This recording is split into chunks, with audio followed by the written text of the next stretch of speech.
আমি তাই বলে আমি বসে থাকি না, আমিও সৃষ্টিশীল কিছু কাজের সাথে জড়িত আছি। বাড়িতে আমার অসংখ্য লোকজন আসে যারা আইনগত পরামর্শ নিতে আসে। উকিলের কাছে গেলে তারা মন গড়া পরামর্শ পায়, টাকা পয়সা খরচা হয়। আমার কাছে কারণ টাকা পয়সা লাগে না। প্রতিদিন সকালে আমার 5 থেকে 10 জন লোককে পরামর্শ দিতে হয়। শুধু সকালে না, আমি যেখানে যাই সেখানে লোকজনকে আমার লিগ্যাল অ্যাডভাইস দিতে হয়। পাশাপাশি আমরা এই মান্নান স্কুল অ্যান্ড কলেজ এর ইয়েতেই দৃষ্টান্তে অনুপ্রাণিত হয়ে হরিখালির মতো জায়গায় মেয়েদের জন্য আলাদা একটা শিক্ষা প্রতিষ্ঠান নেই। মেয়েদের জন্য আলাদা একটা শিক্ষা প্রতিষ্ঠান সব সময় সব জায়গায় প্রয়োজন। আমি এই পর্যায়ে আসলে ওইদিকে বক্তব্য দিতে গেলে এইদিকে আমার অডিয়েন্স হবে, সে তারপরেও আমি সংক্ষিপ্তভাবে বলি, এই মহেশপাড়ার মতো জায়গায় এরকম একটা শিক্ষা প্রতিষ্ঠান আজকে 25 বছর আগে গড়ে উঠেছে।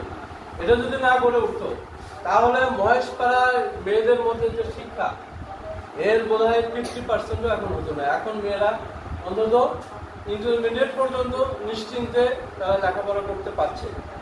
এটা একটা সৌভাগ্য। এইটাকে তোমাদের একটা সুযোগ এবং সৌভাগ্য হিসেবে মনে রাখতে হবে। আর কর্তৃপক্ষ যারা আছেন তাদেরকে আমি বলবো যে আপনারা একটু ভালো শিক্ষকের খোঁজ করবেন।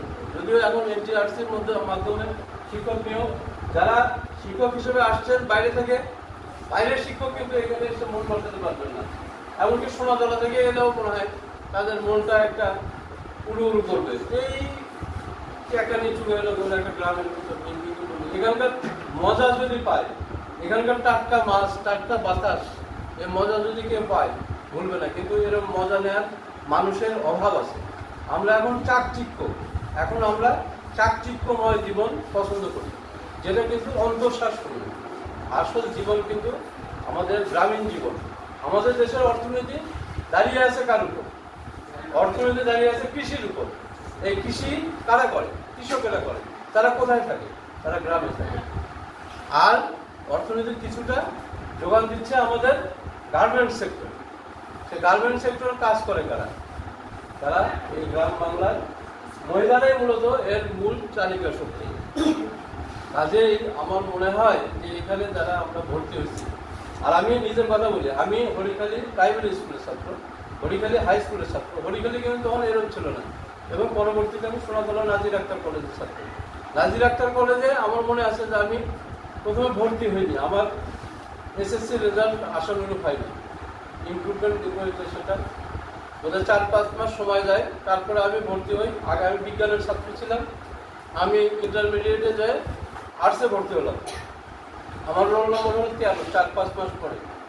মানে আমরা আর্টসে বোধহয় সব মিলিয়ে আমার পরেও ছাত্রছাত্রী এসছে 20 জনের বেশি হয়নি। সায়েন্সে ছিল, সায়েন্সে কমার্সে অল্প কিছু ছিল, সায়েন্সে সব মিলিয়ে বোধহয় 100 বা 120 জনের মধ্যে ছাত্র ছিল।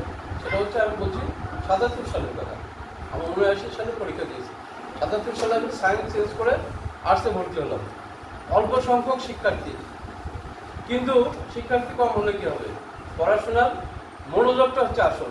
তখন কিন্তু সোনাতলা নাজির আক্তার কলেজের অবস্থা ছিল বেসরকারি।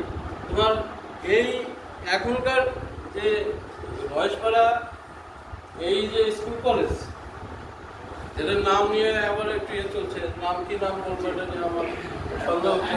আমি এই স্কুল